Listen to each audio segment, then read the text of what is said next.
Rightio, so what I realised is that we can actually do unboxings. It's so exciting.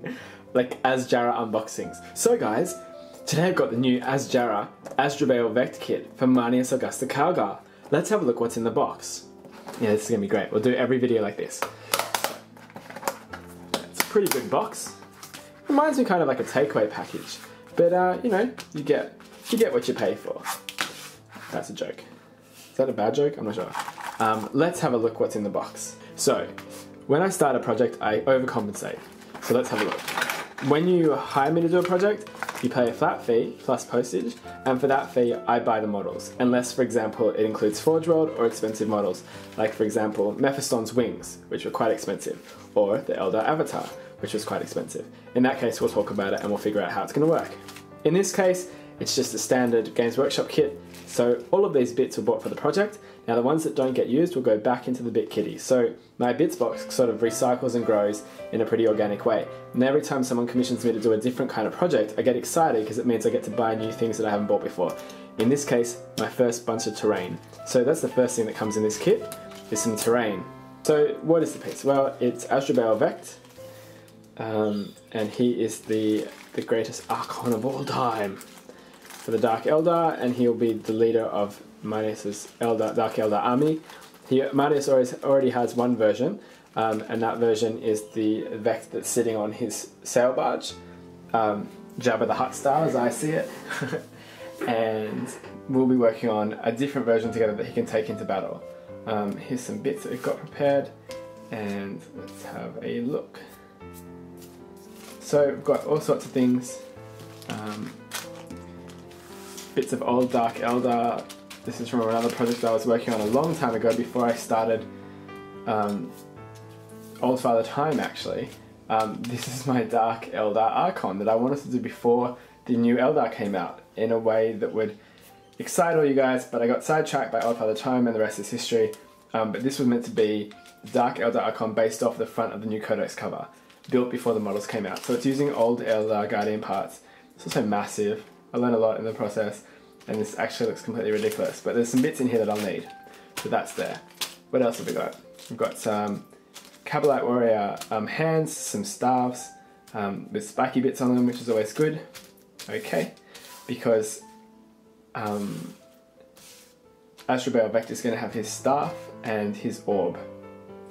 Now, I'll talk about more about the fluff later on in another video, because I don't have it in front of me right now, and I've become one of those people who can't remember the fluff for their own creations, which is very sad. I never thought I would get to this day, but there you go. I can't remember what the name of the orb and the staff are called. Anyway, there's some more staff stuff there. And what have we got here? Some Cabalite Warrior heads, Cabalite Warrior torsos, some more staff, some different heads, different hands. Hands are always good, open palms, etc, etc. More chest pieces, and some different head designs here without helmets. And then some old Eldar Guardian stuff there.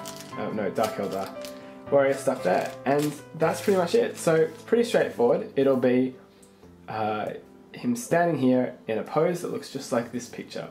Actually, let's just watch the clip. Roll the clip.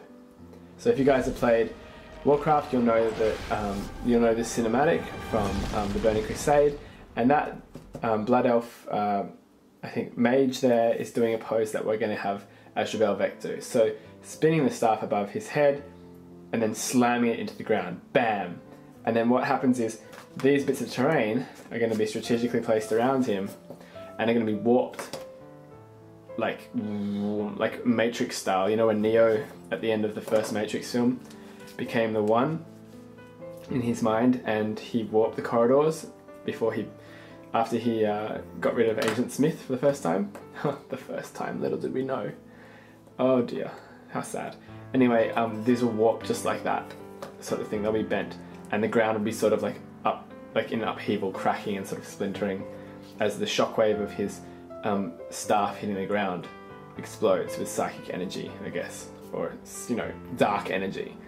And he'll be holding in his right hand the orb, which may or may not look like a whatchamacallit thing. We'll see. So that's the idea. His cape is going to be very billowing up and sort of like floating there with all the currents of energy. So that will be fun. And he's just going to be a badass conversion made up of all the best bits that you can get for the Dark Eldar kit, and very dynamic and looking very cool. So look forward to that. Also, I might have to come up with a contraption, I'm just thinking, that lets you have these bits around him. But if you imagine he's here in the middle, it's going to block a lot of detail. So this might actually rotate. Now what will happen is he'll have a display base. That's right, this will be the display base with him in the middle, and then you can take him out to game with, so he won't have the terrain. That's what I was thinking.